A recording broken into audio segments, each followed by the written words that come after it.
I'm getting married in my sister's $12,000 dream dress, the one she saved 10 years to buy. She's sitting in the third row, frozen in horror, watching me walk down the aisle wearing her future. And in 60 seconds, everyone at this wedding is about to find out exactly why. You're probably thinking I'm a monster. But 3 weeks ago, I found out my sister was planning to destroy my wedding. Comment below where you're watching from, and if you've ever had a sibling betray you, hit that like button. You'll understand. My name is Brooke, I'm 32, and this is how I made sure she'd never see it coming. It was a Tuesday in October. I'd worked late finishing renderings for a hotel project, came home around 9 p.m. to my Boston apartment. Feet aching, eyes burning, I kicked off my heels and poured a glass of wine. My phone was charging in the bedroom. I heard it buzz. Then again. Then a full ring. I walked in and saw my sister Madison's name on the screen. But the call wasn't coming to me. It was going out from my phone. My stomach dropped. Madison had been over that afternoon to borrow my ring light. I'd showered, came back. She was gone. My phone had been on my nightstand. I'd thought it looked moved, but brushed it off. Now I picked it up and saw an active call to Jess K. I didn't know anyone named Jess K. I put it on speaker and muted my end. Madison's voice came through like broken glass. I'm telling you, Jess, it's going to be perfect. She won't even know until she opens the box that morning. My chest went cold. A muffled response. Then Madison again, dripping with satisfaction. No, I already have the replacement. It's this cheap thing I found online for like $200. Looks bridal from far away, but up close? Complete disaster. Seams are crooked. Fabric is stiff like cardboard. It's basically a costume. I gripped the phone tighter. She's going to lose her absolute mind, and I'll be right there playing the concerned sister while she's spiraling. Honestly, she deserves it. She got the promotion I interviewed for. She's getting married first, even though I got engaged 6 months before her. And Mom will not shut up about Brooke the architect, Brooke, the high achiever. I'm so sick of being the backup. Jess said something I couldn't hear. Madison's laugh was ice. Connor doesn't need to know. He thinks I'm over the sister rivalry stuff. This is between me and Brooke. Just once, I want to watch her completely fall apart. The call ended. I sat there, wine glass in hand, completely still, not shaking, not racing, perfectly, dangerously calm. Because here's the thing, I'm an architect. I design 40-story buildings. I think in systems, in blueprints, in carefully planned sequences. And Madison had just handed me the complete blueprint. She wanted to watch me fall apart? I'd give her a front row seat to her own destruction. The next morning, I didn't confront her. I didn't tell anyone. I ordered 2 tiny security cameras disguised as phone chargers. They arrived Thursday. I placed them with perfect angles on my closet, one on the bookshelf, one hidden behind shoeboxes. Crystal clear footage uploading to the cloud. Then I called Madison, keeping my voice warm. Hey, I know the wedding's crazy, but I'd love for you to come over Friday afternoon.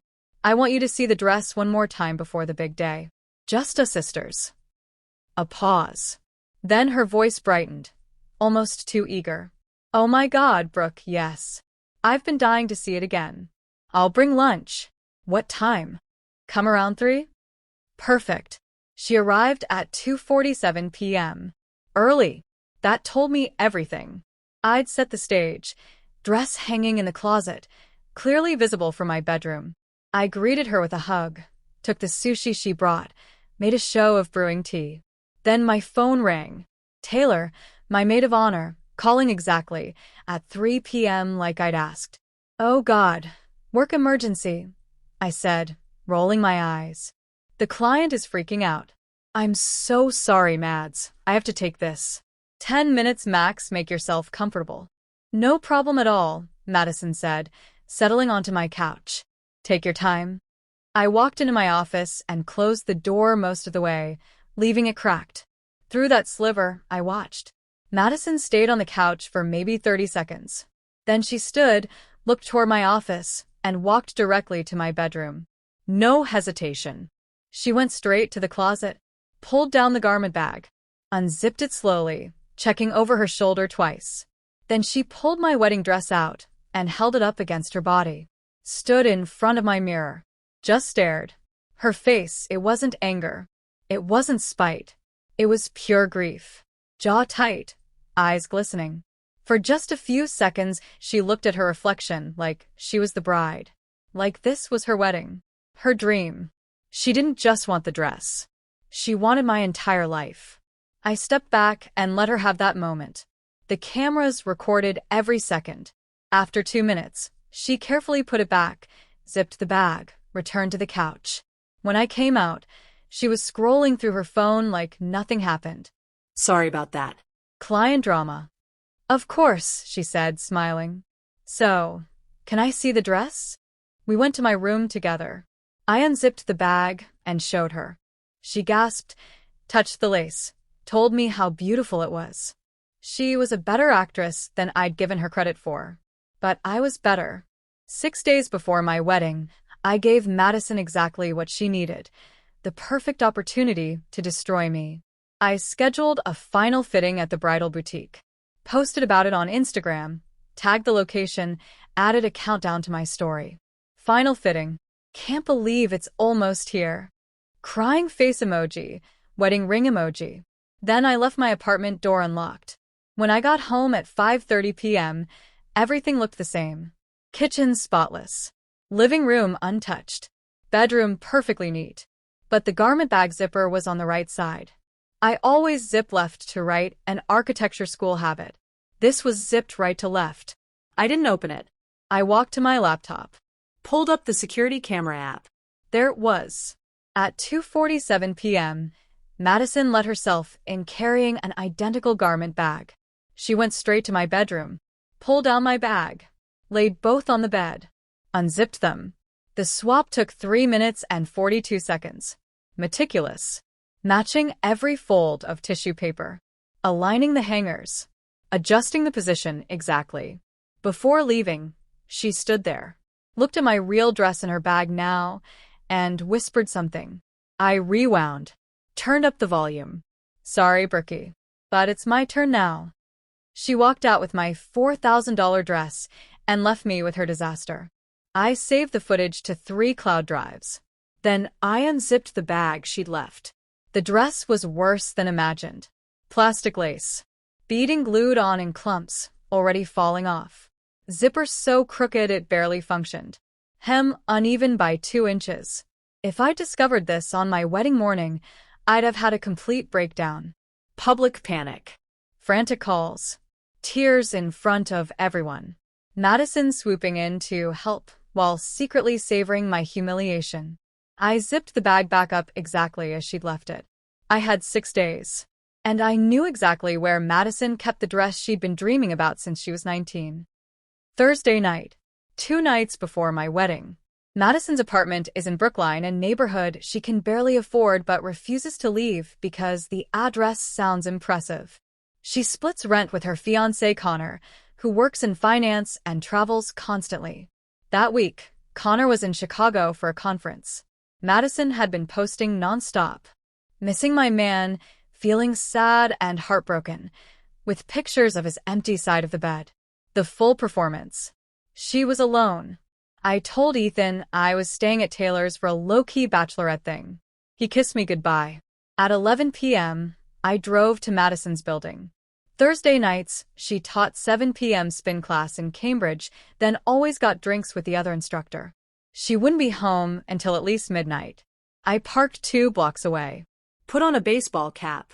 Took the spare key she'd given me 3 years ago, the one she'd forgotten about. The building lobby was empty. I took the stairs to the 3rd floor. Madison's neighbor was in the hallway, Mrs. Martinez, struggling with grocery bags. She looked up. Her face brightened. Brooke? Oh, honey, what are you? My heart stopped. My voice didn't. Hi, Mrs. Martinez. Madison asked me to grab something. She's at the gym, but forgot her phone charger. I was already taking bags from her arms. You sisters are so close, she said warmly. Let me help you with her door. I have a key, but thank you. I kept my tone bright. Here, let me get you inside first. I walked her to her apartment, set the bags on her counter, and was back in the hallway before she could offer tea. My heart was pounding. I had maybe 2 minutes. I unlocked Madison's door, slipped inside, locked it behind me, and froze for just a second. One step forward, and nothing would be the same. Her apartment was curated messy. Throw pillows scattered artfully. Half-full iced coffees on the counter. String lights everywhere. I went straight to her bedroom closet.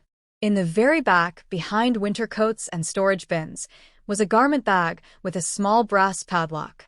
I'd come prepared. Bolt cutters from my dad's shed. The lock snapped with one clean cut. I unzipped the bag slowly. The dress inside was the most beautiful thing I'd ever seen. Ivory silk that caught light like water. Hand-embroidered lace covering the bodice and sleeves. Cathedral-length train pooling in soft, perfect folds. This was her dream dress. The Vera Wang she'd saved for since before Connor. She'd show me pictures from bridal magazines in college when we were still close.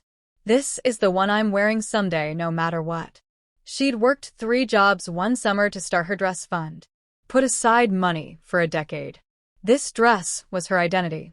I took it off the hanger, folded it carefully into my bag, left the empty garment bag hanging.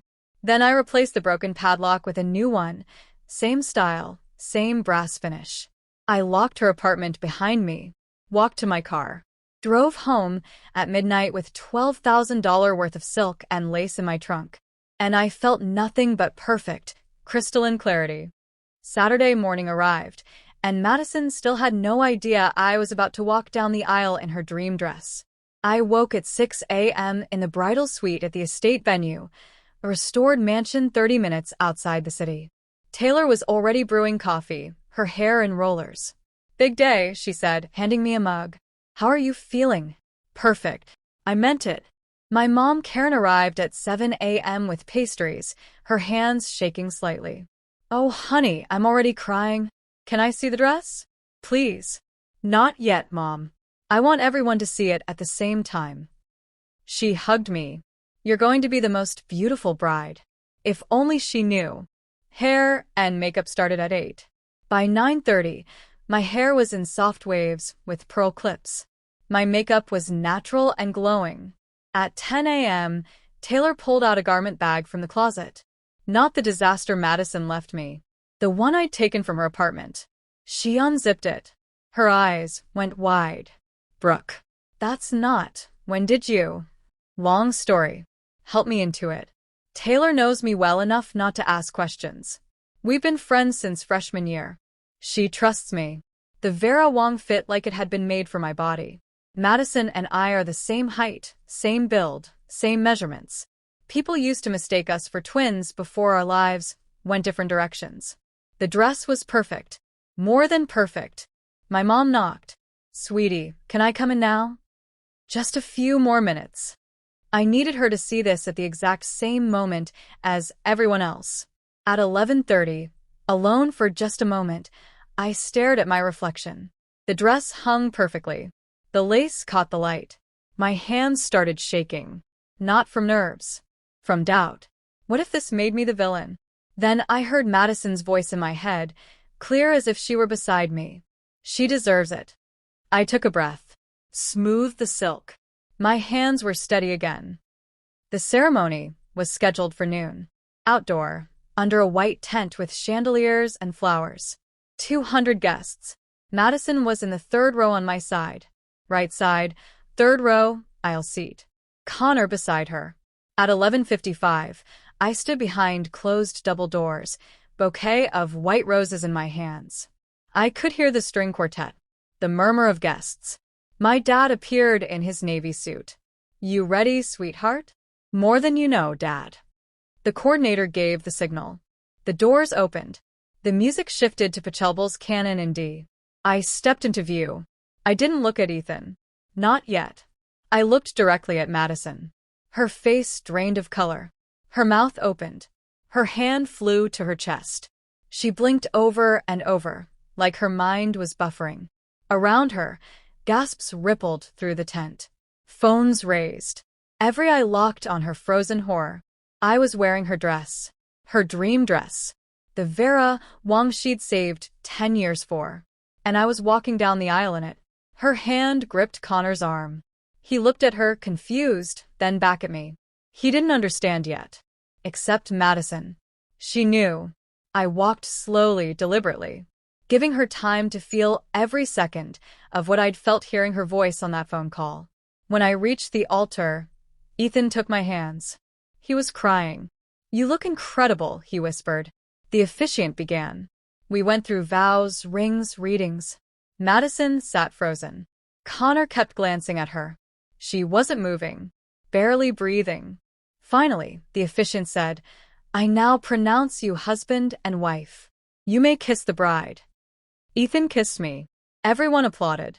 And then, before the officiant could dismiss us, I held up one hand. "Wait," I said, my voice carrying.